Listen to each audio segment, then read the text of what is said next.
We take source material, find those hidden gems, and, well, dive deep.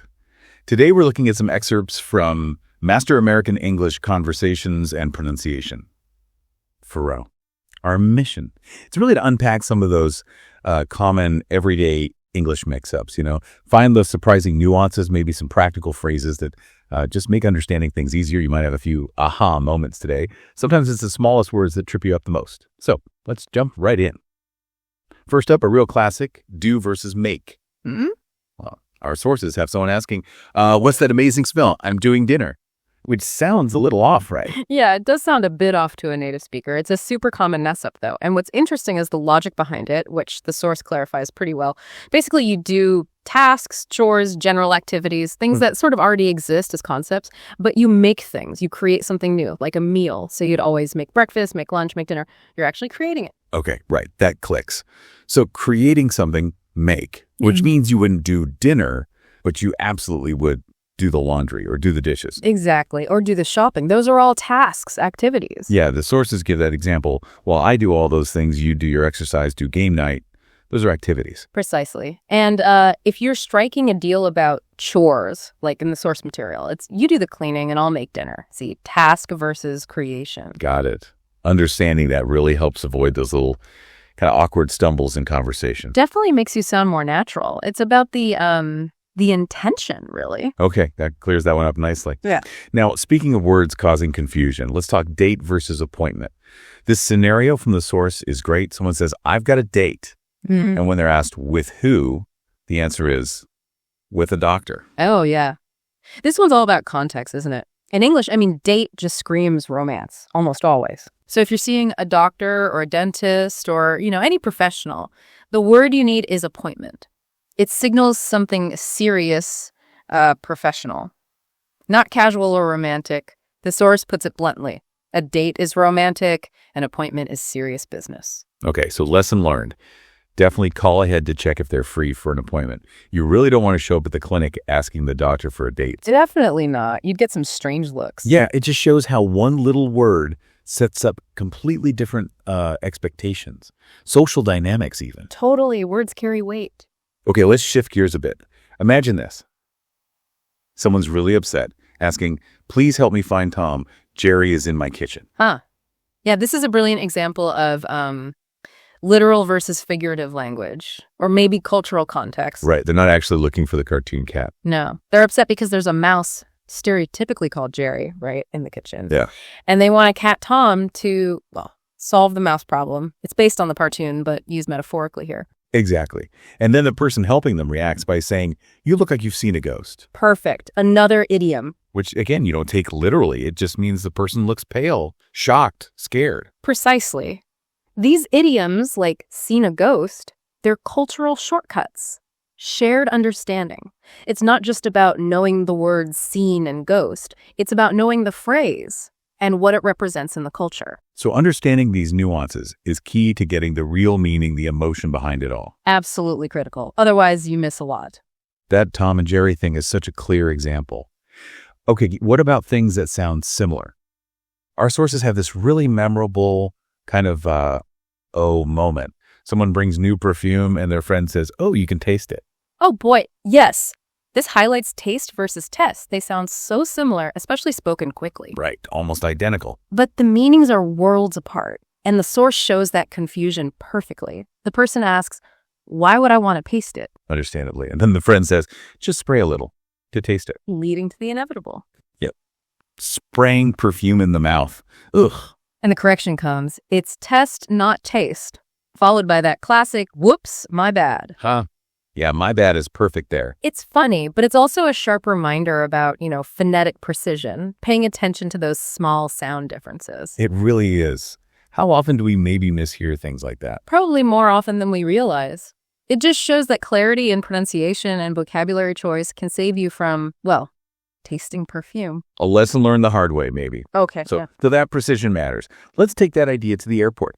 Airports have their own language, don't they? The sources mention a passenger getting confused, insisting this is suitcase, not bag. Right. And later, not pet dog. Which sounds strange out of context. It does, but it points to common confusion points in that specific environment. At an airport, the general term is just bags. It covers everything, your big suitcase that goes on the scale, your smaller carry-on luggage or carry-on bag. It's all bags. Okay, so bags is the umbrella term. And dog. Well, a dog is a pet, right? In the context of airline rules and fees, they categorize it as a pet. You can't argue it's not pet dog. It is. Makes sense. The source also talks about needing a carrier for the dog. Described as like a box for your dog. Yeah, specific term there. Carrier. And other airport words pop up. Boarding pass, luggage tag, plus the fees. $200 for the carrier, a pet and cabin fee, adds up to $325 in the example. Exactly. It shows how these specific places, like airports, have their own jargon, their own protocols. Knowing those terms isn't just about sounding right, it's practical. Absolutely. It can save you time, definitely confusion, and like the source shows with the fees, it can even save you money if you know what to expect. It's about navigating the system. Okay, let's switch from the airport to somewhere maybe even more prone to specific instructions. Yeah. The coffee shop. We've all been there, right? Try to get that coffee order perfect, and it just doesn't happen. Oh, tell me about it. Well, the sources give us an example of, let's just say, a very specific order. How specific are we talking? Okay, get ready. It was an iced matcha latte with almond milk, 3 pumps of sugar-free vanilla cold foam on top. Okay, standard enough so far, maybe? Maybe. And that foam must be made with almond milk, too. Getting more specific. Okay. A sprinkle of cinnamon on the foam, not mixed in. Important distinction there. Wow. And wait, there's more. A light agave drizzle, just a tiny swirl inside the cup before they pour the drink. Oh my goodness.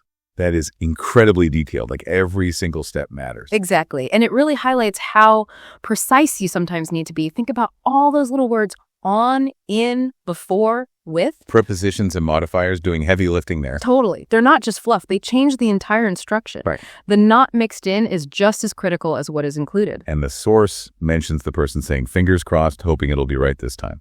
Captures that feeling perfectly. It really does. It's a great illustration of communicating complex details clearly, even for something seemingly simple like coffee.